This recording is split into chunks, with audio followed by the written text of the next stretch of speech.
Good afternoon, ladies and gentlemen. We are starting off day Recording 2 in of progress. AGM at Butims. This is our third panel discussion. The topic is creating good jobs in entrepreneurs, which is a very important topic. We have Mr. Karamat Ali couldn't join us due to his health issues. We have Mr. Muhammad Fazal, Mr. Yasser Ishfaq, Mr. Muhammad Shah, and Mr. Khurram Shehzad. Mr. Muhammad Fazal has been working in social development and local governance for the last 25 years with national and international development organizations. Mr. Fazal has designed and successfully managed over 100 humanitarian and development projects in the areas of integrated rural development, urban and rural poverty alleviation, livelihoods, food security, entrepreneurship, enterprise development, social mobilization, health, WASH, shelter, and DRR. Currently, he is working as Program Director for National Poverty Graduation Program, which is a flagship program of Ministry of Poverty Alleviation, GOP, and IFAD. Welcome, sir. Mr. Yasser Ashfaq is working as Chief Executive Officer of Pakistan Microfinance Investment Company. He was previously working as COO of PMIC since August 2016. Before joining PMIC, he has worked with Pakistan Poverty Alleviation Fund as Group Head, Financial Service Group, and in a similar role. Mr. Yasser has over 20 years of experience in financial sector of the country and has worked at senior management positions in commercial and investment banks. His areas of expertise include designing policy and strategy, corporate finance, portfolio management, treasury, finance, and accounts. We have Mr. Khurram Shehzad with us. He is an investment banker, development economist, and a policy advisor by profession, with 18 years highly progressive career with a proven board-level governance, leadership, management, and team-building experience, coupled with the aptitude to direct and train strong teams in professional, corporate, academic, and voluntary work environments. He is an avid development economics, finance, and investment professional and an accomplished individual who has served in various leadership roles at Bulge Bracket investment banking groups in both private and public sectors. Mr. Shehzad is also an entrepreneur running a boutique investment banking analytical-driven financial strategy and macro policy advisory platform that has been named in the top 29 most innovative and fast-growing financial service companies in Pakistan. We also have Mr. Muhammad Shah Khan with us. Muhammad Shah Khan is the founding director at National Incubation Center, Quetta. He is a certified facilitator of Social Enterprise Academy Scotland and a certified tech transfer and commercialization trainer of US Patent and Trademark Organization. Muhammad Shah Khan has a proven track record of innovation and result orientation through strategic focus, closely mirroring organizational needs and resource optimization. I'd like to welcome all the panelists, and I would like to introduce our moderator for the session, Dr. Mahmood Khalid from PIDE. Sir, the floor is up to you now. Thank you very much, Fiza, for a very elaborate introduction of our worthy panelists. And thank you for not introducing me much because I'm not a sector specialist. I'm also trying to learn myself here because this is something which we all are interested at the core of our hearts, that how we can improve the climate of employability in Pakistan by moving one step further in terms of understanding that how we can create good jobs and entrepreneurs. So the session is not just about the employability. So we are not going to talk about only how we can increase the number of persons employed in Pakistan, but one step forward where we are going to talk about how we can create good jobs and entrepreneurs in Pakistan. So you can understand well that what is the idea behind this debate. And the portfolio of the speakers have been introduced to you. So we are looking forward for a very enriching discussion. So I would also like to invite you guys in between where you can ask questions and identify yourself first and then tell us your experiences, the relevance to the theme, and if we can learn from you as well in terms of what are your accomplishments and how you think about this topic. So before starting off, the method of this session conduct would be that I'll first of all give the floor to the panelists for about 5 minutes where they're going to talk about the main theme of this session, and then followed by questions from first myself, then I'm going to introduce you guys to the panelists in terms of asking specific questions, and then again I'm going to take the second round of questions, and then we'll again follow back with the second round of the question and answers. Now, to start off with, I would first of all like to show you some of PIDE's research work which has been done on the area of employability, and from where actually this idea of the panel discussion actually emerged. As I stated, that it's not just the employment, we have to think one step above. So can you please put the first presentation? Murtaza? Pehli presentation laga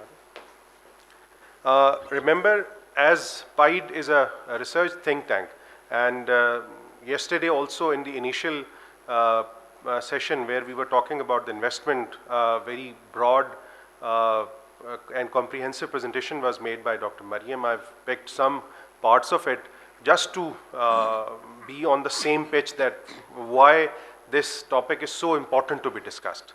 So if you see the, chale, aage chale? Theek. I'm skipping the initial parts just to save time, and we have discussed it, and I'm going to start off with what PIDE's research think about the employability issue in Pakistan. So now first thing which we have to understand that it's not just about employment anymore. We have to think about the other issues in it as well, such as underemployment, where the people are actually not working for that number of qualifying hours which are called as productive. Then there are suboptimal jobs, suboptimal employment, and then there are good jobs which are missing from the economy. Now, how do you define good jobs is very important. Some people say that it's the certainty about the future income, the standards of the job, and other parameters such as career development and others. So we have to talk about these things as well, and this is the right forum to talk about them, because here we are creating those potential individuals which are our youth which are going to enter this job market. So they have to be clear in their minds that what are they looking for and how they are going to approach towards it. There are specific definitions as well, such as ILO, which is the leading UN agency in terms of issues related to employment. They define decent work which involves the aspiration of the people. So it's not just about having a job for the sake of job. This is something which should be reflecting your preferences as an individual, where you can really be productive. And then there are issues such as fair income, security, workplace, and social protection, which is embedded in terms of qualifying it for a decent job. Now, having said that, PIDE has done some basic understanding or fact finding in terms of the employability status. For example, the official unemployment figures are about 6.5% of the total workable people not working, such called as unemployment. But if you dig deep, then we see that 55% of the working age population is not part of the labor force at all. Then the female labor force participation rates are among the lowest in the world. So you just imagine that half of our potential human capital is actually not there in the job market. So we have to understand. Then the graduate unemployment is also very high. So the people are getting the degrees, but they're not getting the jobs. So what is the disconnect between what is required and what is available in the market? And the last thing is that the unpaid labor is getting very tremendously high. In fact, there are other studies also available which basically mark down in terms of how is the sector explained in terms of their income profile. And it was alarming that almost 60% of our labor force is close to the poverty line in terms of their job status. So the people are employed, but they're not getting enough salaries even to think about them as getting enough or adequate pays. Then there are other numbers which describes to us that how the actual employment is spread in terms of the rural areas and the urban areas. Then we can clearly see that there is a bias in terms of more employability in the urban sector as compared to the rural sector. Then if you dig deep, then we see that almost 55% of the working age population, as mentioned earlier. Within that, again, the number of females are highest. 79% of the female which should be in the labor force are actually not part of it. So it's not just about the schooling where we talk about the people out of school. It's also the workforce which is actually not in the labor force. And the reasons include the alternate source of income, such as particularly for the female, which are mentioned discouragement and lack of hope. That is something which is really which one needs to understand and talk about. So I'll quickly go through further. These are some things which were also talked about yesterday, and these are available in our publications as well. The main thing which we are also, the reason why this topic was picked for BUITIM's panel discussion is that the youth is highly unemployed. So if you look at the unemployment rate in terms of the potential youth which are going to be in the job market, that's the highest. So what we see is that the youth aged between 15 to 19% is the highest in terms of the female, and overall if you look at it, then it's close to 43% in the rural and around 28.3% in the urban, and total it is close to, let me see, from 31%. So just imagine youth which is most productive in their prime age, they can really make contribution. 31% are unemployed. They are not allowed opportunities, or they're not designed or tailor-made to get the right kinds of jobs. So I'll stop here. So the thesis of the PIDE is that we have to think about the reasons, and the reasons are not just in the educational sectors or what the curriculums include. There are other ambient reasons also which are basically dragging down the potential employability in case of Pakistan, such as one of the reasons which we have identified is that we don't have the vibrant cities, or something which is missing in the whole debate is that we need better cities for accommodating the youth which can actually participate in terms of the human capital of role of the country.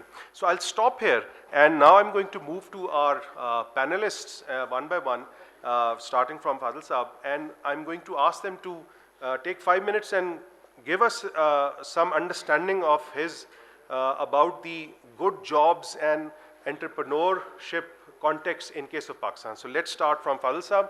What does he want to say, and then move forward. So thank you very much, Khalid Saab. I think I will further what you have presented. Before venturing into what we do, I'll present that what is the country context, the needs and gaps related to employability and the entrepreneurship. As per the UNDP's latest report, Pakistan, because of this youth bulge and the growing population, Pakistan needs 1.5 million jobs every year. यानी 15 लाख लोगों को हर साल jobs की ज़रूरत है. And then we have 20% female labor force participation, which is the lowest worldwide. And then our labor productivity rate is 1.5, which is again lowest in the worldwide. There is another perception that if we go get university degree, we'll get job.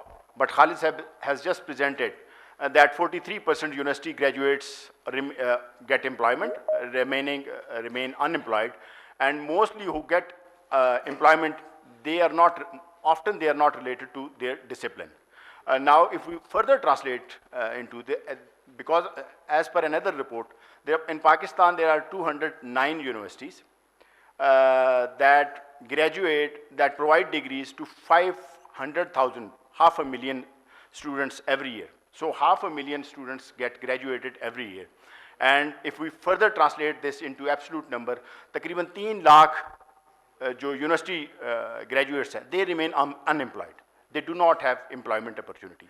So there are a number of reasons that why don't they get employment. It's the, but then there is another number. There are 7.7 million households in Pakistan who are at the bottom of this social pyramid, who are not counted or catered in any study regarding employment, and they are mainly those who are receiving this Benazir income support program, conditional cash transfer, 4,000 per month. And this is perceived that if they get this 4,000 rupees per month, these are mostly the landless labor. They do not have any livelihood asset or source, and they are dependent on casual labor with 500 rupees per day, and often they get employment for 15 to 20 days a month. So they can barely feed their families. This is the 7.7 million households. And this is the target group of National Poverty Graduation Program. National Poverty Graduation Program is funded by International Fund for Agriculture Development Fund and Government of Pakistan.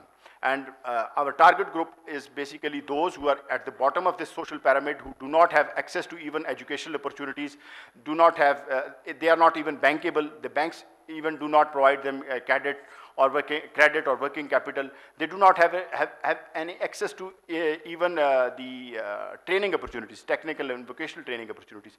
So to them, we provide livelihood assets. Our current target is with $150 million. Our current target is to provide livelihood opportunities and employability to 320,000 households who fall in this category.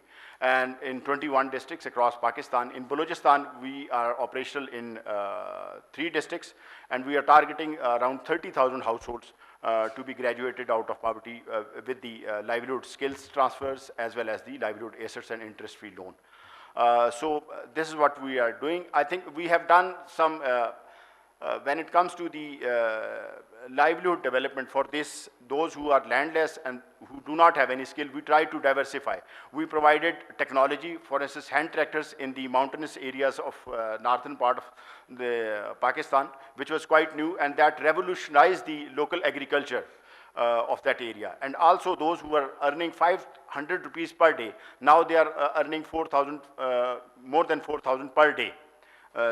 Those who use. And then we have also introduced the digital skills and the e-commerce among the rural youth. You all know that there is a now boom of digital economy and e-commerce, but this is mostly in urban areas. There is huge rural and urban digital divide, and there are very less opportunities for the rural youth to learn about this digital skills and e-commerce and to get connected with these platforms. So NPGP is also now focusing on that area. Thank you. Thank you very much, Fadil Saab. And in the second round, we would further like to ask you questions related to your area of interventions. Now, I would ask Yasir Saab if he can speak out on the same theme. Ji, Assalamu alaikum. Thank you very much to PIDE and Butams for organizing such a, good and appreciable conference. In order to look at, अगर आप देखना चाहें, अगर मैं उर्दू में बोलूँ तो मेरा ख्याल है ज़्यादा लोग, अगर हम देखना चाहें कि बेसिक मसला क्या है, कहाँ क्यों हम जॉब अच्छी क्रिएट नहीं कर सकते. So the two main sources of job creation in any country are the public sector and then the private sector. हम सबको मेरा ख्याल है काफ़ी हद तक ये मालूम है कि the resources that the public sector has are very limited. और जैसे कल भी सेशन हमने अटेंड किया कि अगर PSDP अगले 10 साल तक पुराने जो हैं उसी के अंदर पूरे करते जाएं, रिसोर्सेज नहीं हैं. और प्राइवेट सेक्टर के अपने कंस्ट्रेंट्स हैं, और वो constraints ranging from all that NOC culture जिस पे कल भी बात हुई, to various institution that they need to report to whenever they start a new sort of initiative जहाँ पे वो employment generate कर सकते हैं. दुनिया में जहाँ पे भी तरक्की हुई है और एम्प्लॉयमेंट जनरेशन हुई है, वहाँ पे गवर्नमेंट और प्राइवेट सेक्टर ने बहुत मिलके काम किया, और उन्होंने अपने दिए देखा था कि कंपेटिटिव एडवांटेज किन जगहों पे हैं, किन 2-3 सेक्टर्स में है, और वहाँ पे क्या हमें पॉलिसीज़ लेके आना चाहिए जो कि कॉम्प्रिहेंसिवली एड्रेस कर सकें, उस फुल इकोसिस्टम को बनाया जा सके जो कि उस सेक्टर को डेवलपमेंट के अंदर, उसमें इकोसिस्टम में सारी फैसिलिटीज़ भी हैं जिसमें एनर्जी रिसोर्सेज हैं, ह्यूमन रिसोर्सेज, किस किस्म की स्किल्स चाहिए, फाइनेंशियल रिसोर्सेज, ये सब चीज़ें हैं. और एक constant kind of constant doesn't mean कि उसमें इम्प्रूवमेंट नहीं लाई जा सकती, बट कांस्टेंट पॉलिसीज़ जो कि उस सेक्टर को सपोर्ट करें. और ओवरऑल जो लॉ एंड ऑर्डर सिचुएशन है पॉलिटिकल, वो वहाँ पे उन मुल्कों में काफ़ी हद तक, अगर हम साउथ ईस्ट एशियन कंट्रीज़ को भी देखें, कल भी बहुत सारे मुल्कों का जिक्र हुआ, तो वो वहाँ पे ये सारी चीज़ें ज़रूरी हैं. सो अब जॉब्स कैसे क्रिएट हो सकती हैं? I think that's also that's the question. I think we don't need to you know हमें कोई दोबारा से पहिया बनाने की ज़रूरत नहीं है. बहुत सारे स्ट्रक्चर्स अवेलेबल हैं दुनिया में, एक्सपेरिमेंट्स हुए हैं, और उसको अपने मुल्क के मुताबिक हमें कैसे अडॉप्ट करना है, that I think is something that we need to do, और उस पर सोचने की ज़रूरत है. यहाँ पे हमारा सबसे बड़ा एसेट या क्रिएट, जो कोई किसी के पास भी पैसे आते हैं, we all try to invest in land, which is the most productive asset as far as employment generation is concerned, but that is in a way most lucrative. So I was talking to leather export का सियालकोट में एक आदमी है, उनकी factory है. मैंने पूछा कि जी आपके यहाँ पे, he had more than 15 plots in Islamabad prime sectors. मैंने कहा आप ये क्यों नहीं, आप क्या एक्सपोर्ट के ऑर्डर्स नहीं, डिमांड नहीं है? ही सेड नहीं है. मुझे जब एक एसेट जो है 30-35% रिटर्न दे देता है 3-4 साल, यानी कि एवरी ईयर, और साल में 4-5 साल में मुझे 100% रिटर्न आ जाता है, मुझे किसी से डील नहीं करना पड़ता other than CDA, and why should I invest? अच्छे ह्यूमन रिसोर्स नहीं मिलते मुझे, मैं एक लिमिट से आगे जाऊँ. स्टील मिल ओनर्स हैं, उन्होंने भी इसी तरह इन्वेस्ट किया हुआ है. आप स्टील लेने जाए, कोई भी चीज़ लेने जाए पाकिस्तान में, आपको लंबी लाइन में कि जी महीने 2 महीने बाद मिलेगा. सो कैपेसिटी कंस्ट्रेंट्स हैं, but they don't invest in new industries, और या उसको एक्सपैंड नहीं करते, because they have to deal with the government agencies, they have to deal with financial institution, they are constraint by overall skills. तो वो कहते हैं कि 2-250-300 से ज़्यादा के लोगों को मैनेज करना भी इस मुल्क में बड़ा मुश्किल हो जाता है. ऑल्सो जस्ट क्लोजिंग, एक जो चीज़ और बड़ी इम्पॉर्टेंट है कि फाइनेंशियल इंस्टीट्यूशंस जो हैं वो सपोर्ट नहीं करते हैं किसी भी नए इनिशिएटिव को, और ना वो कल्चर है हमारा. हमारे कल्चर में अगर कोई आदमी तरक्की कर जाता है तो उसको सोचा जाता है कि यार ये शायद करप्ट आदमी है, चोर है या क्या है. Also unlike many other cultures, western cultures में, ईस्टर्न कल्चर में ये थोड़ा सा डिफरेंट है. वहाँ पे फेल्योर को बहुत हम सिवियरली जो है वो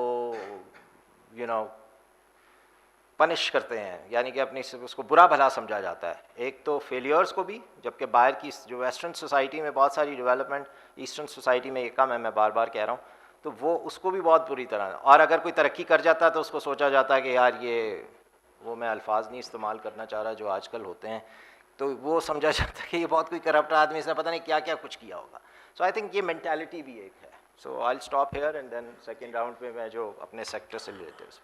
Thank you very much, Yasir Saab. Now we turn to Khurram Shehzad Saab, and given his successful experience of personal being an entrepreneur, let's see what does he have to say on the theme. Ji, thank you very much for inviting me, and thank you to all of you for putting up such a great show. खासकर PSDE, मैं हमेशा उसको गलत pronounce कर देता हूँ, PSDE को PDSE कह देता हूँ.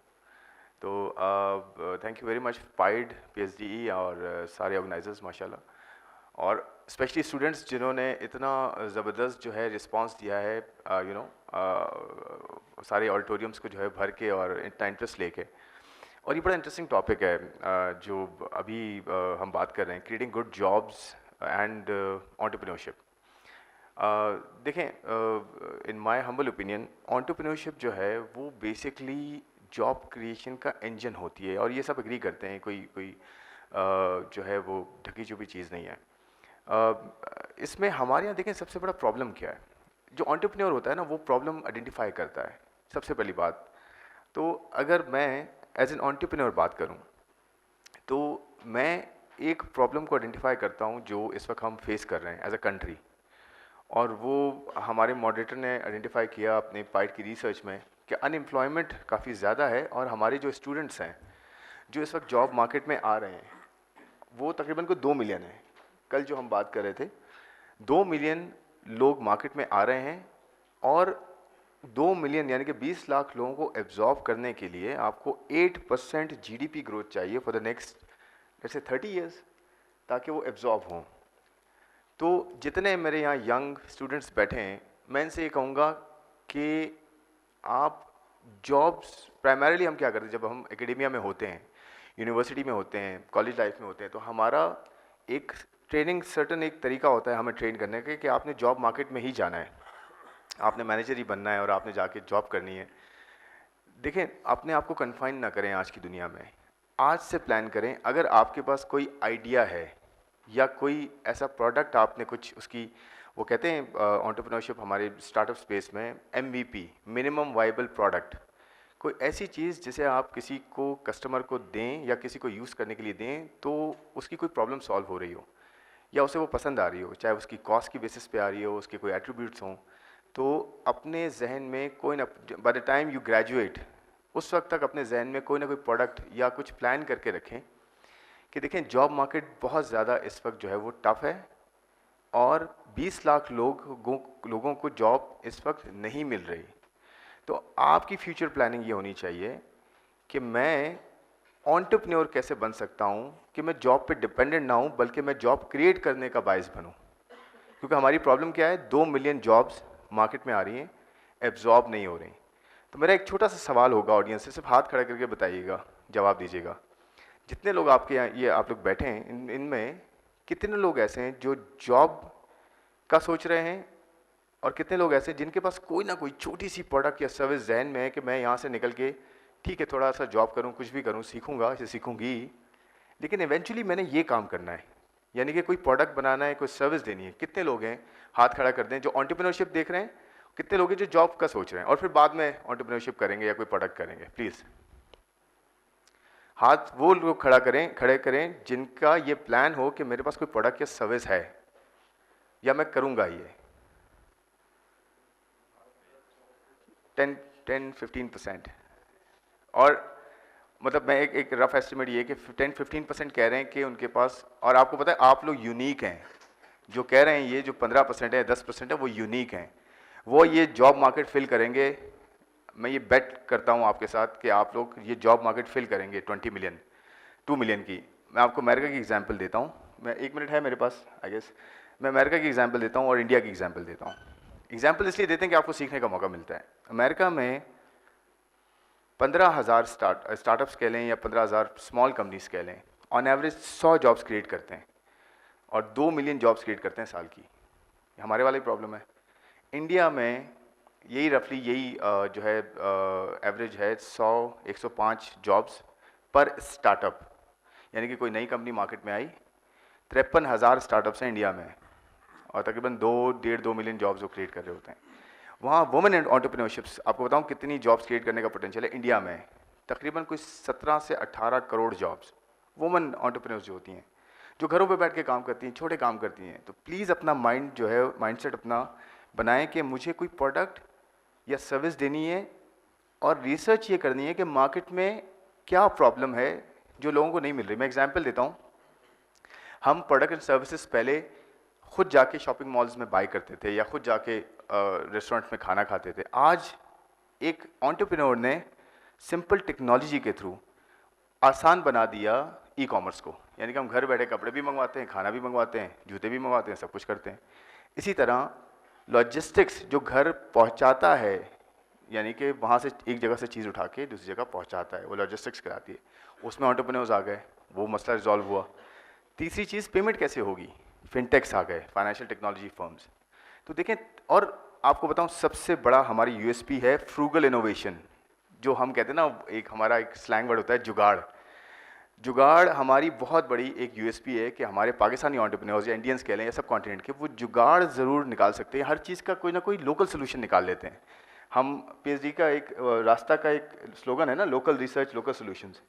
तो फ्रूगल इनोवेशन, आप जुगाड़ को ज़रूर जहन में रखें कि किसी की भी प्रॉब्लम का सोल्यूशन जो है ना वो बिल्कुल सिंप्लिसिटी में निकल सकता है। और मैं बताऊं सिंप्लिसिटी जो है ना वो बेहतरीन एट्रीब्यूट है किसी भी एंटरप्रेन्योर का। हर चीज़ को वो पीछे जितना भी ऑपरेशनल हैसल्स हों, फ्रंट पे वो सिंप्लीफाई करके प्रोडक्ट देता है।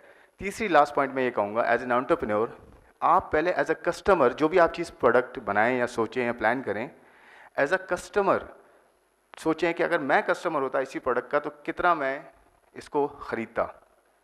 फिर एज अ यूज़र और फिर एज एन इन्वेस्टर कि क्या मैं इस प्रोडक्ट में इन्वेस्ट करता अगर इन्वेस्टर होता। ये 3 सवाल आपके जवाब आपको मिल जाएं, आप एक अच्छे और सोसाइटी में बहुत बड़े कंट्रीब्यूटरी जो है वो एंटरप्रेन्योर बन सकते हैं। Thank you very much. Thank you very much, Farum Saab. Now we turn to our fourth panelist, Mohammad Shah Saab, and he's the right person to answer this question as well because he is from your university. Especially, मुझे बहुत अच्छा लगा जब चलें 10% ही सही लेकिन लोगों ने हाथ खड़ा किया तो इसका मतलब आइडियाज़ हैं लोगों के जहन में। तो let's hear from him. Thank you so much. Good afternoon, everyone. Assalamu alaikum. I will build on Khurram's idea, creating jobs and entrepreneurs. आज का हमारा टॉपिक आप सबको पता है. I have some slides, कुछ ग्राफ्स मैंने निकाली हैं जो आपको आइडिया देंगी कि where do we stand in the ecosystem here in Pakistan. Can you please run this slideshow? Yes. अभी एक कोई 2-3 दिन पहले एक पोस्ट बहुत वायरल हुई थी. This is the one. In this era, job creation is a much more noble work than charity.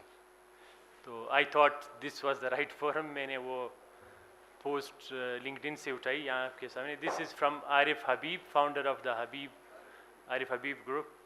तो very rightly said. जिस तरह खुरम साहब ने कहा, in order to create jobs you need to develop entrepreneurs. Government के पास, जिस तरह हमारे रिस्पेक्टेड पैनलिस्ट ने कहा, government cannot provide jobs to all these graduates and all those people around here. हमें entrepreneurs develop करने हैं, and in order to develop entrepreneurs you need to promote innovation. Innovation is the key. दुनिया में जितनी भी developed economies हैं, अगर आप उनकी history निकालें तो innovation ने उनको वहाँ तक पहुँचाया है जहाँ पे वो अभी हैं. और in other words, innovation is the sine qua non of economic development. जो absolutely essential element है economic development का, वो constant innovation है. Rise in innovation and entrepreneurial activity in an economy result in growth of industry clusters, investment and job creation. ये सारी चीज़ें directly और indirectly linked हैं innovation के साथ. अब मैं आपको थोड़ा ओवरव्यू दूंगा कि पाकिस्तान में पिछले 5 सालों में क्या डेवलपमेंट्स हुई हैं एंटरप्रेन्योरियल इकोसिस्टम में. जिस तरह मेरे रिस्पेक्टेड पैनलिस्ट ने कहा, Pakistan is a land of opportunities. We are a large young country. 230 plus हमारी पॉपुलेशन है. 64% जो है वो यूथ है. और this is very interesting fact, 3rd fastest growing middle class. इसका मतलब है कि परचेजिंग पावर वाले ऐसे लोग हैं जो आपकी प्रोडक्ट अगर आप लोग बनाना चाहते हैं कि वो ख़रीद सकें. 183 मिलियन मोबाइल फ़ोन यूज़र्स हैं एंड 105 मिलियन इंटरनेट यूज़र्स हैं. सो आजकल अगर आप डिजिटल या स्टार्टअप इकोसिस्टम देखें तो सबके पास व्हाट्सएप है, सबके पास फेसबुक है. तो you can reach out to these 105 million people with 1 click. आप फेसबुक पे पोस्ट करें, आप इन लोगों तक पहुंच सकते हैं. और टेक स्टार्टअप्स की अगर हम बात करें, 400,000 प्लस सॉफ्टवेयर डेवलपर्स पाकिस्तान में मौजूद हैं. Pakistan has been ranked 4th in freelance development. Freelancer जो हम प्रोड्यूस कर रहे हैं 4th लार्जेस्ट कंट्री है. 20,000 प्लस IT ग्रेजुएट्स हम प्रोड्यूस करें हर साल. एंड पिछले 10 सालों में, 10-12 सालों में 800 प्लस स्टार्टअप्स जो हैं वो पाकिस्तान से निकली हैं. तो दिस वाज द. अब चैलेंजेस मैं आपके साथ थोड़ा डिस्कस करूंगा कि कौन सी चैलेंजेस जो हैं वो हमें दरपेश हैं. सबसे पहला चैलेंज स्किल्ड वर्कफोर्स. हम ग्रेजुएट्स, तो हमने बात की कि हम हर साल कितने lakh graduates, 5 lakh graduates produce कर रहे हैं. So how many of them are actually employable. वो कौन सी स्किल्स हम उनको सिखा रहे हैं कि वो मार्केट में जिन स्किल के साथ जा रहे हैं, क्या उनके पास वो राइट टेक्निकल स्किल्स हैं जो इंडस्ट्री की रिक्वायरमेंट है, या वो क्या इनोवेटिव इतने हैं कि वो इनोवेटिव बिजनेस मॉडल्स डेवलप कर सकते हैं बिजनेसेस के लिए? इफ़ नॉट, इसका मतलब है कि वो ना एंटरप्रेन्योर्स बन सकते हैं ना वो कहीं पे जॉब के लिए हायर होंगे। So we need to focus, ये इन एकेडमिया के लोग स्पेशली जो यहाँ बैठे हैं, we need to see our curriculum कि हम क्या पढ़ा रहे हैं और कहाँ लेके जाना चाह रहे हैं। आज आपका ग्रेजुएट जो फर्स्ट सेमेस्टर में आपका स्टूडेंट है, ही और she will graduate 4 years from now, और 4 years फ्रॉम नाउ का मतलब है कि 4 साल बाद आपकी इंडस्ट्री कहाँ होगी, आपकी इकोनॉमी कहाँ होगी, क्या नीड्स होंगी, कौन सी स्किल्स इन डिमांड होंगी। क्या हम इस तरह सोच रहे हैं या नहीं? कुछ और चैलेंजेस अभी तक ईज़ ऑफ डूइंग बिजनेस की अगर हम बात करें, वर्ल्ड बैंक का जो इंडेक्स है उसमें पाकिस्तान जो है वो 108 पे है, which is not a very good ranking. और फंडिंग अभी तक इतनी अच्छी नहीं आ रही, वेंचर कैपिटलिस्ट फंडिंग अभी तक नहीं आ रही, पेमेंट गेटवेज अभी तक ऑपरेशनल नहीं है जिस तरह पेपैल वगैरह है। अब इन चैलेंजेस को गवर्नमेंट ने पिछले 3-4 सालों में हैंडल करने की कोशिश की है। गवर्नमेंट ने 2-3 पॉलिसीज़ बहुत पॉजिटिव लॉन्च की हैं। 2018 में digital Pakistan policy was there, 2019 में ई कॉमर्स पॉलिसी। इससे आपने देखा कि पिछले 2-3 सालों में वेंचर कैपिटलिस्ट जो हैं उनका कॉन्फिडेंस बिल्ड हुआ और पाकिस्तान में बहुत से फंड्स आना शुरू हुए। In the mean time government ने ये भी किया, ministry of IT and telecom और इग्नाइट ने, कि 5 इंक्यूबेटर्स बनाए NICs के नाम से, NIC Quetta, Lahore, Islamabad, Peshawar and Karachi. This is an impact of the 5 NICs collectively. पिछले 5 सालों में 320 प्लस स्टार्टअप ग्रेजुएट्स हुई हैं। 20.6 बिलियन रुपीस की इन्वेस्टमेंट रेज की है इन 320 स्टार्टअप्स ने। रेवेन्यू 6.8 बिलियन उन्होंने रेज किए। मोस्ट इंपॉर्टेंटली जो आज का टॉपिक भी है, 114K 1,14,000 जॉब्स पिछले 5 सालों में क्रिएट हुई हैं। तो अगेन आई विल एम्फसाइज कि innovation is the way forward. और बाकी मैं एक ग्राफ आपको दिखाऊंगा, उसके बाद क्वेश्चंस आंसर की तरफ चलेंगे। ये इन्वेस्टमेंट रेट है raised in the last 5 years, और पिछले साल पाकिस्तानी स्टार्टअप्स ने 350+ मिलियन डॉलर्स की इन्वेस्टमेंट रेज की है, which is more than the last 5 years combined. इसका मतलब है कि अभी वेंचर कैपिटलिस्ट जो हैं वो उनका कॉन्फिडेंस डेवलप हो गया है और 257 डील्स यानी 257 स्टार्टअप्स ने रेज किए हैं पैसे। तो I think the future is bright. With this I would conclude. Thank you so much. Thank you very much for a very enlightening presentation. और मेरे ख्याल में incubation centers was one of the key interventions, HEC especially, जिसने entrepreneurs के लिए एक platform provide किया with student ignite के थ्रू, एंड ताकि ये अपने जो आइडियाज़ हैं, जिस तरह अभी खुरम शहजाद साहब ने बात की कि everybody has some ideas in mind, उसको हम नाम यहाँ पे जुगाड़ का देते हैं, but that's an idea way you are trying to solve the problem under given resources and others. तो अब now we go towards the questions specific to the panelists. पहले मैं एक एक क्वेश्चन सबसे पूछूंगा, फिर उसके बाद then we'll come to the floor. Now starting from Fadil साहब again, इनका जो बैकग्राउंड है उसके हिसाब से what is his learning कि हमारी कौन सी ऐसी सोशल या कल्चरल इम्पेडिमेंट्स हैं, कोई बॉटलनेक्स हैं या स्किल गैप्स का प्रॉब्लम है कि जिसकी वजह से हम जॉब मार्केट में उस तरीके से एंटर नहीं हो पा रहे कि जिस तरीके से बाहर की दुनिया में जब ग्रेजुएट्स तैयार होते हैं तो they directly go into the market with some hurdles, finally they go through और वो फिर आगे फॉरवर्ड जाते हैं। तो प्लीज़ 2-2 मिनट के अंदर इफ़ यू कैन। जी थैंक यू। आई थिंक जो हमारी जो रुकावटें हैं, जो हमें वो तरक्की के अहदाफ को हासिल करने में मुश्किल पेश आ रही है, मैं उसको क्लासिफाई करूँगा 3 शोबों में। पहला है जोग्राफिकल डिस्पैरिटीज़, जो हमारे यानी अर्बन और रूरल में एक डिवाइड है। रूरल एरियाज़ को access to education opportunities, access to electricity, access to IT, internet connectivity, access to farm to market roads, मतलब आप बहुत से गिन सकते हैं। सो ये एक तो बहुत बड़ी ये रुकावट है हमारी इस तरक्की में। दूसरा ये है जेंडर डिस्पैरिटीज़।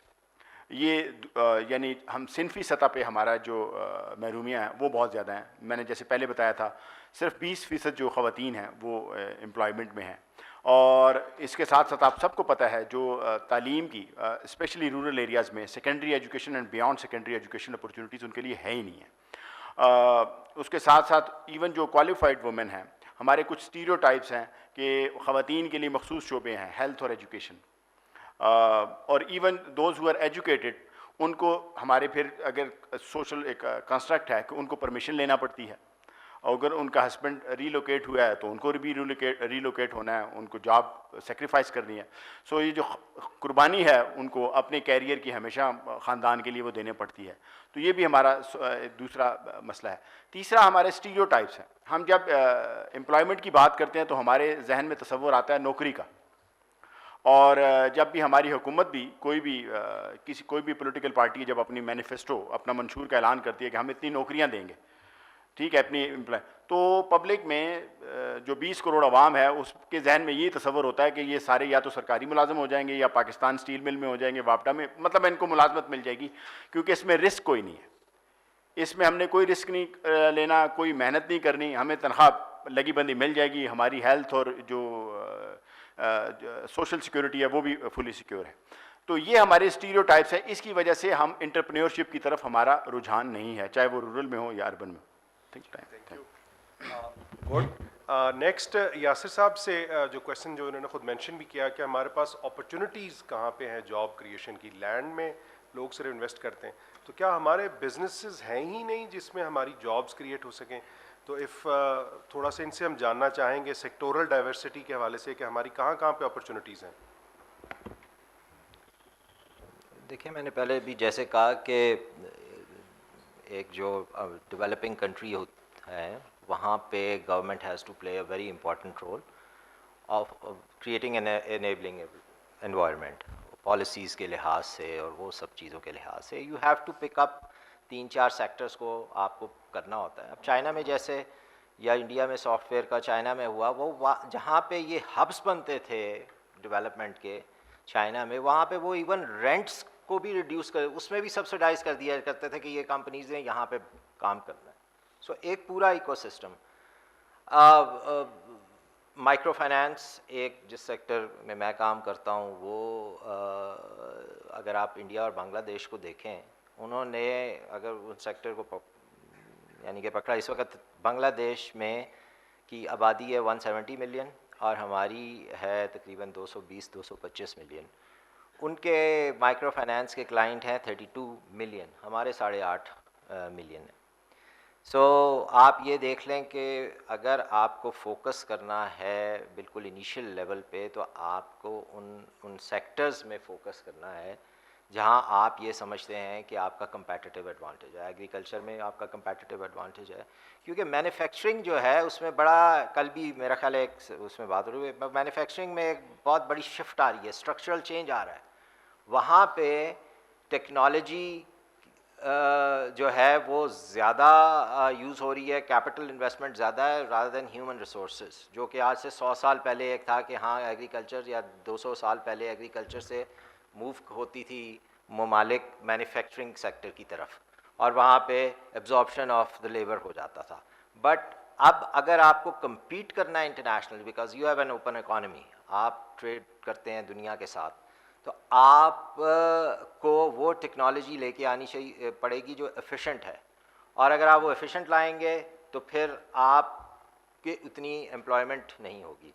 सो जैसे मेरे साथियों ने भी कहा, entrepreneurship is very important, and please जो लोग नौकरी करना चाहते हैं मैं उनके साथ भी हूँ, बिकॉज दुनिया में हर कोई एंटरप्रेन्योर नहीं होता है, और जो एंटरप्रेन्योर होते हैं वो भी अच्छे हैं, और जो जॉब करना चाहते हैं वो भी बहुत अच्छे हैं। मैं खुद जॉब की है सारी ज़िंदगी, तो इसलिए मैं उनके हक़ में भी हूँ।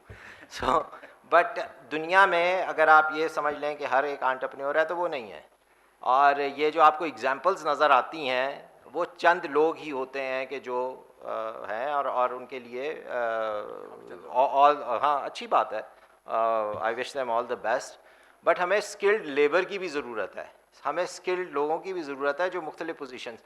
हम जब इंटरव्यूज़ करते हैं अपनी ऑफिस के लिए, तो अदर देन 2-3 यूनिवर्सिटीज़ के हमें हार्डली कोई अच्छी कैंडिडेट्स मिलते हैं। हम अब करते ही हैं, एक हमारी जो कोशिश है यू गिव मी, हम अब ज़्यादा से ज़्यादा बिल्कुल फ्रेश कैंडिडेट्स को ले रहे हैं। हमारी जो भी पोजीशन खाली होती है हम अपने दूसरे लोगों को प्रमोट करते हैं जो सीनियर हैं, और हमने अब ये एक पॉलिसी बना रही है वो ये 43% women employed in our organization. I think one of the very high rate of women. So एक जो और चीज़ हमने स्टार्ट की है, जैसे आपने बताया, एक हमने चैलेंज फंड स्टार्ट किया है जिसमें हम ग्रांट के तौर पे पैसे देते हैं उन लोगों को who want to experiment their own sort of ideas and innovations. So I think ये छोटी छोटी चीज़ें हैं, ये इन्होंने भी कहा ये काफ़ी बड़ा काम कर रहे हैं, बट जब तक दुनिया में गवर्नमेंट और प्राइवेट सेक्टर में आपस में एक कोलैबोरेशन नहीं होगा, एक अग्रीमेंट नहीं, जो आपने चार्टर ऑफ इकोनॉमी भी कहा है, आइडेंटिफाई नहीं होंगे कुछ सेक्टर और उसके अंदर fully committed resources of all kind नहीं होंगे, ये चीज़ आगे बढ़ना बहुत मुश्किल है। Thank you. Thank you. जी, खुर्रम शहजाद साहब की पहली जो राउंड में आपने गुफ्तगू भी सुनी और बहुत अच्छी मुझे भी लगी। Don't confine yourself, think broad. लेकिन हम उनसे फर्दर जानना चाहेंगे हाउ टू डू इट, और गिवन उनका जो लीडरशिप का बैकग्राउंड भी है, he is a trainer also for such things, तो इनके जहन में आने वाले वक्त में फ्यूचर ऑफ जॉब्स क्या हैं, हमें किस तरफ जाना है? जी देखें, फ्यूचर ऑफ जॉब्स जो हैं वो बड़े इवॉल्विंग जो है ये प्रोसेस है। जो हम 20-30 साल पहले जॉब्स देखते थे वो एक्चुअली थर्ड जनरेशन की जॉब होती थी। मैं बात कर रहा हूँ, आज तो हम 4.0 पे चल रहे हैं, जो है fourth industrial revolution. I am sure you are aware of. जो थर्ड रिवोल्यूशन था उसमें ज़्यादातर ह्यूमन ड्रिवन था। आज जो है वो इंफॉर्मेशन की एज है, इंफॉर्मेशन ड्रिवन है। जो जितना ज़्यादा जो है इंफॉर्मेशन जिसके पास ज़्यादा है, रिसर्च जिसने की है, जिसे पता है कि मार्केट में क्या नीड्स हैं। देखिए, मैं एक चीज़ क्लियर करता हूँ, थ्रू आउट जो डिफरेंट एराज में रही है वो ये कि जो प्रॉब्लम सॉल्व करता है ना सोसाइटी की, वो कामयाब रहता है। और हमारे यहाँ स्टूडेंट्स बैठे हैं सारे, और मुझे बड़ा अच्छा लगा कि वो रेशो वही है 90-10% का, कि एंटरप्रेन्योर्स जो वो है कम लोग होते हैं क्योंकि रिस्क लेने वाले कम होते हैं और बहुत ज़्यादा लोग कंफर्ट जोन में रहते हैं। तो इसमें मैं 2-3 चीज़ें कहूँगा। जो आपका पॉइंट है वो ये कि जो इकोसिस्टम होता है ना, जैसे शाह साहब ने भी कहा, वो 3 बेसिक उसके पिलर्स होते हैं। एक तो गवर्नमेंट की अपनी पॉलिसीज़ होती हैं, एक होता है कैपिटल अवेलेबिलिटी, और तीसरा होता है वो प्रोडक्ट या सर्विस जो एंटरप्रेन्योर या कोई भी स्टार्टअप है या कोई भी कंपनी या कोई भी अपना कोई काम करना चाह रहा है, वो है या नहीं। मैं ये समझता हूँ जो हमारे यहाँ ये एक तो पॉलिसीज़ का मैंने कहा वो गवर्नमेंट है जो उसको देखती है, इन्वेस्टमेंट पॉलिसी है, उसमें रेगुलेटरी पॉलिसी है, एक्सचेंज रेट की पॉलिसी है, वो इकोसिस्टम वो प्रोवाइड करती है। वो मेरे ख्याल में बेयर मिनिमम लेवल पे है हमारे पास, बट उसमें बहुत काम करने की ज़रूरत है। तो वो that is something which government should take care of. जो कैपिटल मार्केट है, हमारी कैपिटल प्रोवाइडर्स जो हैं, वो या तो गवर्नमेंट होती है, कुछ फंड्स लॉन्च करती है, जैसे कि NICs, national incubation centre under ministry of IT, ignite fund जो है, इस तरह के और भी फंड्स आए मार्केट में, पब्लिक प्राइवेट पार्टनरशिप के थ्रू आए, तो ये हमारे बच्चों को सबको ग्रांट्स मिलें, इक्विटी इन्वेस्टमेंट मिले। हम बात कर रहे थे अभी आते हुए कि एक्चुअली इक्विटी जो है ना वो बड़ा डायनेमिक जो है वो फॉर्म ऑफ कैपिटल है जिसमें रिस्क शेयरिंग है। एक तो डेट है, यानी कि आप कर्जा लेते हैं किसी से, उसे एक सर्टन रेट ऑफ रिटर्न देते हैं और उसे फिर आप जो है वो विद पैसेज ऑफ टाइम उसे आप एग्जिट दे देते हैं। लेकिन इक्विटी जो है ना वो आपके साथ चलती है, आपके साथ रिस्क शेयरिंग में होती है, रिटर्न शेयरिंग में भी होती है, पार्टनरशिप वो ट्रूली होती है।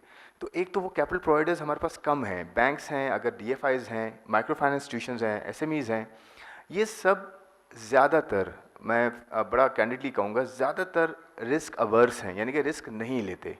हमें रिस्क टेकर्स की ज़रूरत है, जैसे वेंचर कैपिटलिस्ट हैं, प्राइवेट इक्विटी मार्केट है।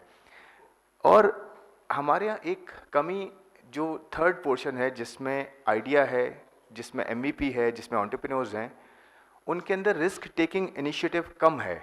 हमारे यहाँ हालांकि ज़्यादा होना चाहिए, हमारी यंग पॉपुलेशन है, 35 साल या उससे नीचे के लोग हमारे पास 70% हैं, यानी कि 70% हमारी पॉपुलेशन 35 साल या उससे नीचे है। यानी कि जहाँ भी आप देखें, जॉब मार्केट में देखें, कहीं भी देखें, यंगस्टर्स हैं। रिस्क क्यों नहीं लेते? रिस्क लें क्योंकि आपके पास टाइम है। यानी कि आज रिस्क लेंगे, वो कहते हैं ना, फेल बट फेल फास्ट, जल्दी नाकामयाब हों आप, ताकि आपको दोबारा खड़े होने का मौका मिले और दोबारा से कोई चीज़ डेवलप करें। और वो मैं इस तरह से कहता हूँ, basically entrepreneurship is about taking risk. और जो रिस्क है ना, ये ऑब्स्टेकल है कामयाबी में और आप में। मैं ये कहता हूँ ऑब्स्टेकल इज़ द पाथ, यानी कि मुश्किलात ही रास्ता है जो आप तय करते जाएंगे, हार नहीं मानेंगे, आप देखेंगे कि इवेंचुअली आप वो कामयाब होंगे। अगर आपको वाकई बिलीव है और आपको ये है कि जी मैं ये कर सकता हूँ और ये दुनिया मेरी इस प्रोडक्ट या सर्विस को मानेगी, तो आप मनवाएं। वो ज़िद चाहिए आपको, वो ज़िद चाहिए, आप कामयाब होंगे। देखिए, आप दुनिया के एंटरप्रेन्योर्स देख लें बड़े, वो ड्रॉप आउट्स हैं ज़्यादातर। मैं ये नहीं कह रहा कि ये सारे ड्रॉप आउट्स हो जाएं, ऐसा नहीं है, बट ये कि आप बिल्कुल अपनी पढ़ाई पूरी करें और मैं ये कहूँगा यूनिवर्सिटी में अपनी प्रोडक्ट्स खड़ी करें, सर्विसेज खड़ी करें, अपने फेलो जो आपके कोलीग्स हैं इनको प्रोडक्ट दें इस्तेमाल करने के लिए कि जी ये मेरी प्रोडक्ट है, ये सर्विस है, ये ऑनलाइन प्लेटफॉर्म है, देखो यार इसको टेस्ट करो, इसको क्रिटिसाइज़ करो, इसको आप जो है वो क्रिटिसाइज़ करके बताओ मुझे कि क्या कमी है इसमें। तो जितने लोग आपकी बुराई करेंगे ना, वो एक्चुअली आपके फीडबैक देने वाले हैं आपको। उसको फीड फॉरवर्ड में कन्वर्ट करें, फीडबैक को फीड फॉरवर्ड में कन्वर्ट करें, आपको कामयाबी मिलेगी। लेकिन एंटरप्रेन्योरशिप ही है वो चीज़ जो कि आपकी ये मसले हल कर सकती है। लेकिन इन्होंने बिल्कुल ठीक कहा कि ऐसा तो नहीं कि सारे एंटरप्रेन्योर्स बनने की जॉब कौन करेगा, तो वो जॉब्स खुद क्रिएट होती हैं, वो एंटरप्रेन्योर्स बनते हैं अपने एक लर्निंग कर्व पे, फिर आगे चलते, तो ये प्रोसेस गोज ऑन। बहुत शुक्रिया। क्विकली शाह साहब, आप अगर बता सकें कि हमारी जो एग्जिस्टिंग यूनिवर्सिटी सेटअप है, लेट से आप ब्यूटिम्स का ही मिसाल ले लें, क्या हम उस 90-10 ही चाहे रेशो है, लेकिन हम दोनों चीज़ों को कवर कर पा रहे हैं? बस क्विकली बता दें फिर उसके बाद, ताकि हम क्वेश्चंस।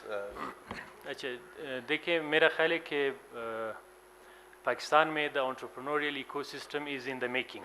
अभी ये इतना डेवलप नहीं हुआ, इतना मैच्योर नहीं हुआ, और मेरा ख्याल है कि universities can do a lot to produce entrepreneurs, to train entrepreneurs.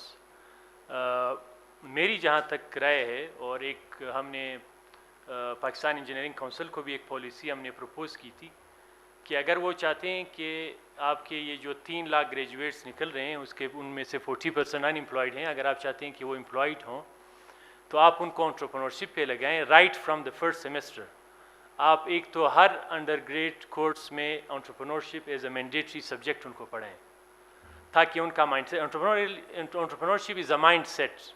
अगर आप वो माइंडसेट उनको देंगे, it will not only help them become entrepreneurs, बल्कि अगर वो जॉब भी करेंगे कहीं पे, तो उस माइंडसेट के साथ वो बहुत innovative within an organization, वो बहुत इनोवेटिव होंगे।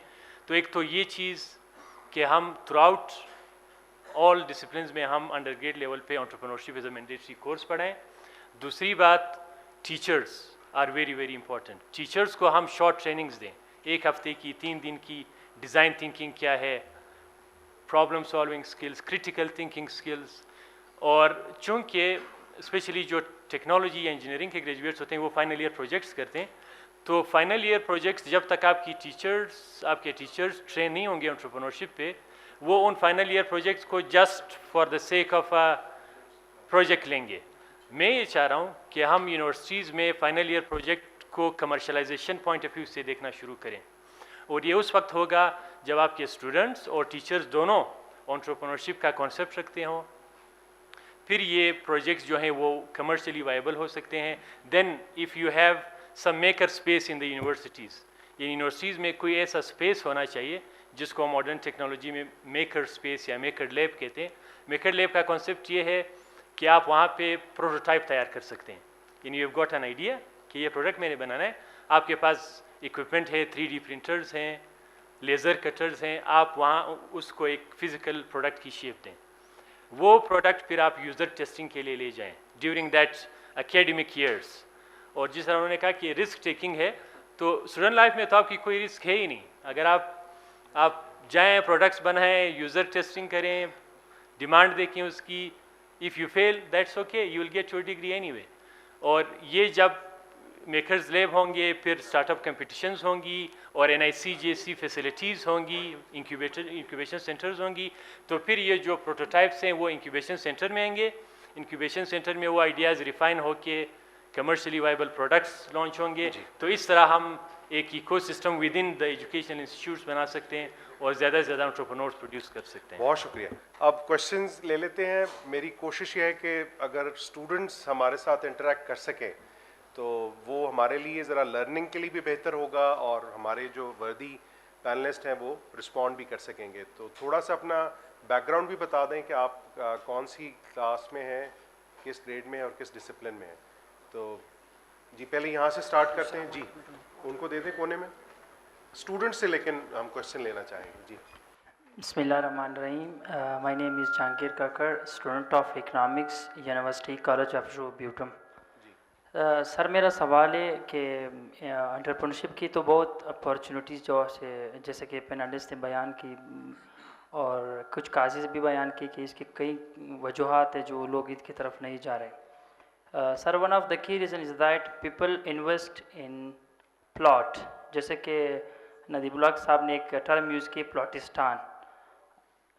People invest in प्लॉटिस्तान। क्या ये जो एंटरप्रेन्योरशिप का लिंक है ये प्लॉटिस्तान के इन्वेस्टमेंट के साथ है या ये एंटरप्रेन्योरशिप की अपॉर्चुनिटी जनरेट कर सकते हैं? ये सवाल मेरे खुरम शहजाद साहब से। Thank you. पहले क्वेश्चन ले लेते देन वी कैन। जी यहाँ से students, faculty are already knowledgeable तो we can interact on it. जी यहाँ से कोई स्टूडेंट, कोई फीमेल स्टूडेंट अगर हमारे साथ बात करना चाहें, specially job market, good jobs के हवाले से, एम्प्लॉयबिलिटी, यहाँ से साइड से कोई फीमेल स्टूडेंट अगर बात करना चाहे। अस्सलाम वालेकुम, my name is Mohammad Shahid Waheed and I am PhD student at IBA। Sir मेरा सवाल ये एंटरप्रेन्योरशिप से रिलेटेड है कि हम जो सर्विसेज इंडस्ट्री है हमारी, जैसे फॉर एग्जांपल मैं अगर इकनॉमिक्स की स्टूडेंट की वो ले लूँ, मिसाल ले लूँ कि हमारे पास जैसे हमारे पास डेटा साइंस जो है, स्टेटा है, मेटलैब है और दूसरे टेक्नोलॉजी है इकनॉमिक्स के हवाले से, उससे हमारे स्टूडेंट्स जो है वो बिल्कुल नावाकिफ़ हैं और उनको पता ही नहीं है कि हम सर्विसेज इंडस्ट्री में और ख़ुद ये एंटरप्रेन्योरशिप इसकी वो कितना वो कर सकते हैं, और ना ही हमें इंस्टीट्यूशंस की तरफ से इस तरफ वो मिलता है, डायरेक्शन मिलती है कि यहाँ पे स्टूडेंट जो हैं वो एंटरप्रेन्योर भी बन सकते हैं और सर्विस इंडस्ट्री में काफ़ी कंट्रीब्यूट भी कर सकते हैं। Thank you. यहाँ से दोबारा कोई स्टूडेंट अगर अपना और पीछे से, जी आप वो बैक साइड वो जो चलें आप। ठीक, मेरा नाम मोहम्मद अमीन है और मैं यूनिवर्सिटी कॉलेज ऑफ ब्यूटम से हूँ। सर मेरा सवाल है NIC के बारे में कि मतलब आप कहते हैं कि हमने 5 साल काम किए, हमने 1,05,000 जॉब क्रिएट किए और यहाँ से स्टूडेंट्स 5 लाख स्टूडेंट्स यूनिवर्सिटी से ग्रेजुएट होते हैं। तो क्या ये कम नहीं है कि मतलब हम जो जॉब क्रिएशन करते हैं और जो स्टूडेंट पास आउट होते हैं, और दूसरा ये कि हमारा एजुकेशन सिस्टम जो है वो ज़्यादातर फोकस उस चीज़ पे करता है कि मतलब हम बुकिश नॉलेज करते हैं कि प्रैक्टिकल वर्क की तरफ हम नहीं जाते कि हम स्टूडेंट को एबल बनाएं कि वो खुद एंटरप्रेन्योर बने। Thank you. लेट्स सी अब हमारे पैनलिस्ट इसके हवाले से क्या कहते हैं। जी खुरम साहब आप और हसन साहब उसके बाद। हाँ जी, बहुत अच्छा सवाल था आपका एंटरप्रेन्योरशिप का, और ये जो प्लॉटिस्तान वाली आपने बात की जो नदीम साहब हमेशा बोलते हैं, इसके 2 एंगल्स हैं। एक तो बिल्कुल सही बात है कि सबके स्टूडेंट का, मैं पहले ये बता देता हूँ, 2 चीज़ें होती हैं वो आपको ज़रूर करनी चाहिए लाइफ में। एक तो ज़रूर करनी चाहिए, एक तो एंटरप्रेन्योरशिप पे हम बात कर रहे हैं ना, अपना कोई आप बिज़नेस क्रिएट करें और फिर उसे बड़ा करें, जॉब्स क्रिएट करें, सोसाइटी में कुछ चेंज लाएं, बेहतरी लाएं अपने लिए भी और सोसाइटी के लिए भी। ये एंटरप्रेन्योरशिप का आउटकम है। दूसरा है इन्वेस्टमेंट्स। अपना सब आप लोग इन्वेस्टमेंट ज़रूर करें। अब वो प्लॉट में भी हो सकती है, वो किसी शॉप में किसी के साथ प्रोडक्ट में पार्टनरशिप भी कर सकते हैं। आप कोई छोटे SMEs के बहुत सारे बिजनेसेस होते हैं, आप कर सकते हैं, लीडीज कर सकते हैं घरों में बैठ के। ऑनलाइन जो है बहुत सारे प्रोडक्ट्स हैं जो कि आप बना के बेच सकते हैं ऑनलाइन। सबसे बड़ी चीज़ ये कि टेक्नोलॉजी का जो एडवेंट है ना वो बहुत प्रॉफिटेबल है सबके लिए, बहुत ज़्यादा। तो प्लॉटिस्तान की जो बात है ना, आप ये देखें कि जो प्रॉब्लम क्या थी, जो मैंने शुरू में बात की कि आप प्रॉब्लम को आइडेंटिफाई करना सीखें। आप वीकनेसेस को और थ्रेट्स को, आप होता है ना कहीं जाते हैं आप क्रिटिसाइज करते हैं यार यहाँ पे ये प्रॉब्लम है, आप उसको अपॉर्चुनिटी में कन्वर्ट करें कि ये प्रॉब्लम नहीं है, ये अपॉर्चुनिटी है, अगर इसमें ये चीज़ हो जाए और मैं कर दूँ ये चीज़ सही तो मुझे ये फ़ायदा हो जाएगा और मैं दूसरी सोसाइटी के लिए भी, लोगों के लिए भी फ़ायदा करूँगा। तो थिंकिंग प्रोसेस अपना आप इस तरह से करें। दूसरी बात ये कि एंटरप्रेन्योरशिप करना और इन्वेस्टर बनना, दुनिया में 2 लोग सबसे ज़्यादा कामयाब होते हैं, इधर एंटरप्रेन्योर्स और इन्वेस्टर्स और बोथ। तो आप रियल एस्टेट में इन्वेस्ट क्यों ना करें, अपनी जो भी आपको सेविंग्स मिलती हैं, जो भी आपको पॉकेट मनी मिलती है, क्यों ना उसमें से या तो कोई प्रोडक्ट बनाएं या इन्वेस्ट करें। इन दोनों में आपको जो है आपका फ्यूचर बेहतर होगा और आपको रिटर्न्स अच्छे मिलेंगे। मैं एग्जांपल देता हूँ ज़मीन.com की। ज़मीन.com ने क्या देखा, वो ये बात कर सकता था ना ये प्लॉटिस्तान है, यहाँ तो रियल एस्टेट में होता है। उसने अपॉर्चुनिटी देखी, उसने बीच में एक प्लेटफॉर्म बनाया कि ज़मीन.com पे जाएं, आपको प्लॉट की जो बेचने वाला है वो भी मिलेगा, प्लॉट को सेल करने वाला भी मिलेगा, आपको रेंट पे लेने वाला भी वहाँ मिलेगा, आपको प्लॉट्स की जो कीमतें हैं वो भी नज़र आएंगी। कितनी बड़ी अपॉर्चुनिटी, $1 बिलियन कंपनी बना दी उसने। आप क्यों नहीं सोच सकते इस तरह, ये माइंडसेट की बात है। बहुत शुक्रिया जी। Just 1 minute. Just to add to what Khurram is saying, और आपका जो सवाल था, दुनिया में कैपिटल मार्केट्स जो हैं वो बहुत डेवलप्ड होती हैं और जो सेविंग्स होती हैं बहुत सारी, उसमें से सब्सटैंशियल पोर्शन जो है वो इन कैपिटल मार्केट्स में जाता है, जो कि लोग फिर अपनी नई इन्वेस्टमेंट्स और उसमें लगाते हैं। अनफॉर्चुनेटली वो यहाँ पे नहीं है, और जो टैक्सेस नॉर्मली प्रॉपर्टी पे थे कैपिटल गेंस, उसको अगर कंपेयर किया जाए बाकी एसेट या बाकी इन्वेस्टमेंट में, वो बहुत कम है। So this is one of the reason. बहुत अनप्रोडक्टिव है, एक आध तो ठीक है अपने लिए, बट लोगों के यहाँ पे 20-25, और ये सिर्फ एक ऊपर की जो 1% या 2% ऑफ योर पॉपुलेशन है उसके लिए ये सब कुछ हो रहा है। सो आई थिंक इसको बहुत ज़्यादा डिस्करेज करने की ज़रूरत है। बहुत शुक्रिया। Unfortunately I have to leave it here because हमारे जो नेक्स्ट स्पीकर हैं he is online waiting for us. So I would like to thank our worthy guests here, Mohammad Fazil साहब फ्रॉम NPGP, यासिर इशफाक साहब CEO PMIC, मोहम्मद शाह साहब from NIC Butums, and Khurram Shehzad साहब, an entrepreneur and businessman. So thank you very much for your kind presence here, and now we move to the next session. Thank you very much, sir.